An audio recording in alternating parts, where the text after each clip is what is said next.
Hi everyone, it's Mrs. Martin, and I am here for your February book talk today. Excited to talk with you about some great books moving into the month of March as well, and it's a great month to celebrate. We have Black History Month and I Love to Read Month, and we are also just so excited to be seeing a lot of you face to face for the first time in a long while, moving back into the hybrid model here. And I hope to be seeing many of you down in the library, checking out some new good books to read if you haven't been here yet. So yes, whether you're going to be checking out some of the books I share today or just coming down to say hello, it would be lovely to see you. And yeah, we've got lots of new books up on top of the shelves, books that we haven't even had a chance to get out to students since we had to shut down back in the fall. So please stop on down and see us. We would love to connect with you and find you something good to read.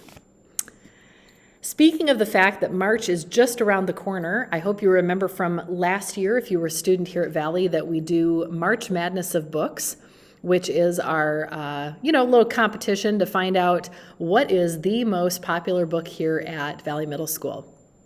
What we ask students to do is look at our bracket of books that you see here on your screen. The top 16 books that were checked out in the last 12 months are up here on the bracket. You get to make your predictions, guessing how are students going to vote on these 16 books. What's going to be the top book as voted best book in the year 2020-2021 here at Valley. It's free to play. I'm going to go over those guidelines here in just a second. And if your predictions are, some of the closest in terms of how the votes play out, then you could win some great prizes. The way to play is here in the month of March, coming up in the next couple weeks, you'll see some announcements going out, filling out a blank prediction bracket using the link available on both our library homepage or on your Schoology class pages. So you'll see those links coming out here very soon. This is just to let you know that it's going to be available in both places. You can find that bracket and then submit it that way. You'll want to submit your bracket by Monday, March 15th in order to be eligible to play, and only one prediction entry per person is allowed. Starting Monday, March 15th, the games begin, and then every day you can vote for your favorite books on your Schoology class page. If you remember this from last year, the winners of every head-to-head match advance to the next round to play again the next day, but you can vote as many times as you want. So you'll see those little quizzes coming up, or those little, Google form voting options, and you can go on there and vote frequently, so that if there's a certain book that you're hoping is going to advance to the next round, you can go on there and vote if you would like. Once all the winners are decided, we do award the prizes that way, and if you had the best predictions, then you could win big.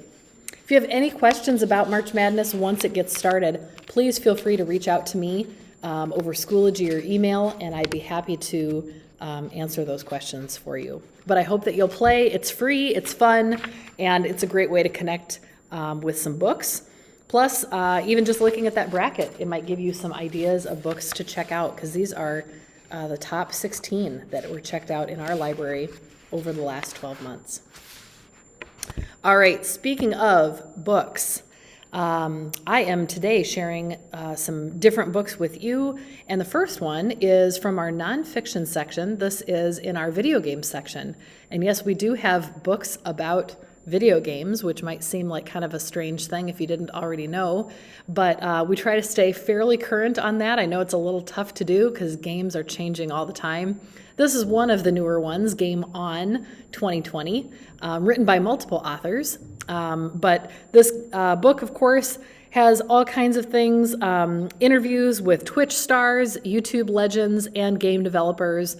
It's got all types of top gaming secrets, stats, tips, and tricks for playing some of your favorites. I'm going to let the book trailer tell you a little bit more about this book.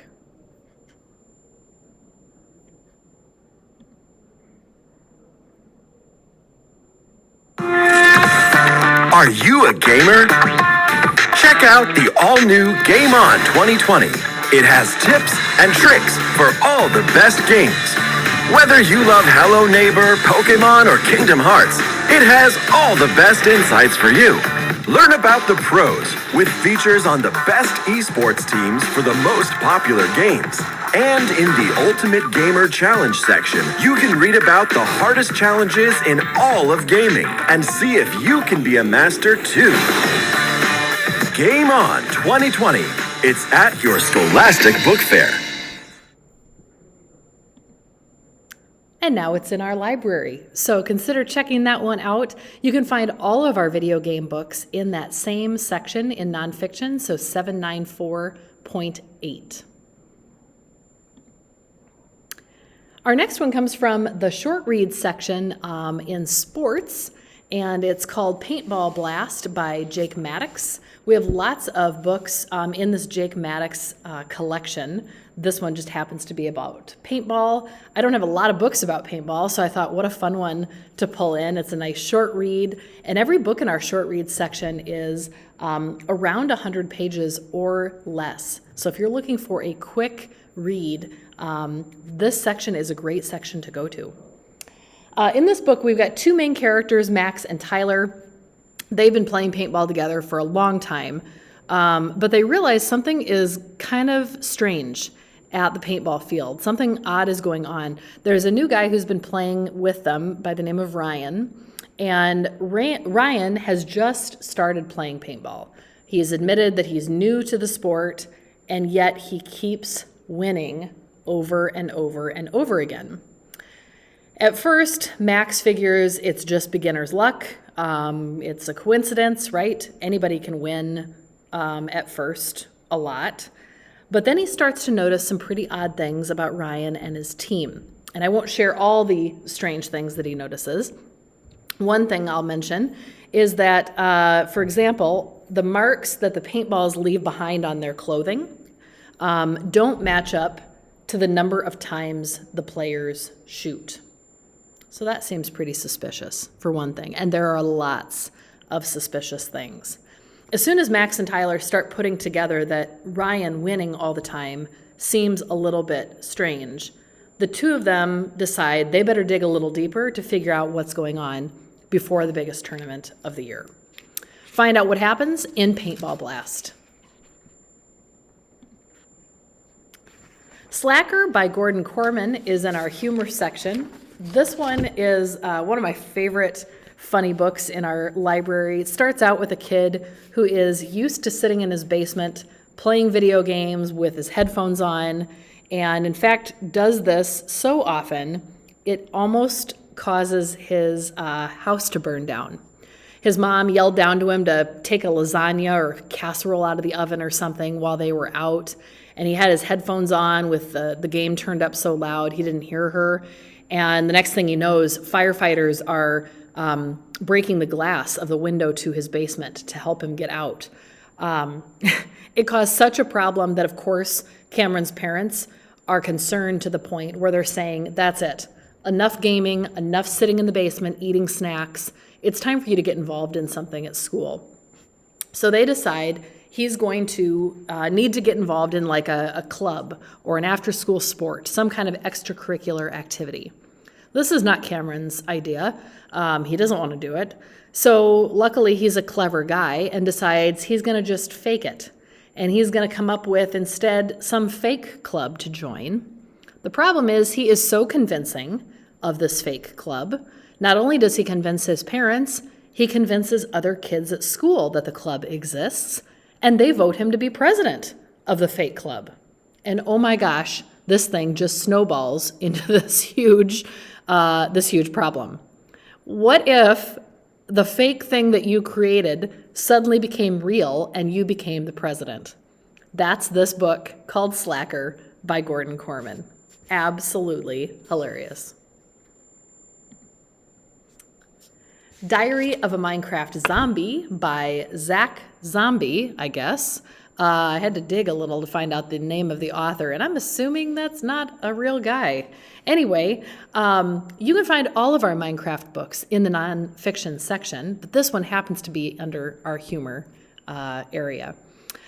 This one is the collection of Minecraft fictional books. If you love the Minecraft games, and who doesn't, this is part of an adventure series in humor where you get to actually read the diary of a 12-year-old Minecraft zombie and find out what it would be like to be one of those characters. What's going on behind those hollow eyes?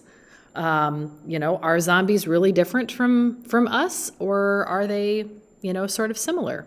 Find out and read these books. We've got the whole collection in the humor section, a different take. This is not about how to play the game. Again, we do have those books under 793.93 in our video game section, but these would be stories where you're actually finding out about the characters. Last but not least, a sports read by Mike Lupica. This one, called The Extra Yard, is about Teddy. Teddy just finished up a fantastic baseball season. Bear with me, I do know there's a football on the cover here. His baseball season was so good because he started working out and shaping up, and with his team, they went all the way to the Little League World Series. And he also made a great group of friends, guys and girls. They've been hanging out all summer. Life for Teddy is kind of at its best. He's moving into 8th grade, and because of this great baseball season, he's now in good enough shape to finally play the sport that he's really been loving all along, and that's football. So life is kind of looking like at its best, at its peak, until Teddy's mom tells him that his dad is now coming back into town and back into their lives. And Teddy's dad's been gone for a long time, and that's been a good thing for Teddy and his mom. And so his dad coming back really scares Teddy. This is not what he wants. He's worried about how that's going to have an impact on him. He also is worried because Teddy's dad has been, he was a star football player himself.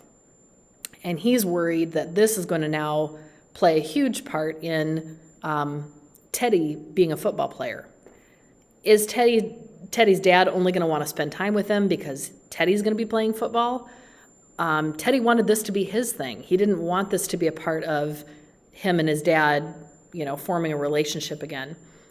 Teddy is going to wonder, is his dad only going to care about him because he's putting on the football helmet? What's he going to do about that? Definitely a sports story with all of the football, but also this component of reestablishing some kind of a relationship with his father. The Extra Yard by Mike Lupica. Try this one out in our sports section.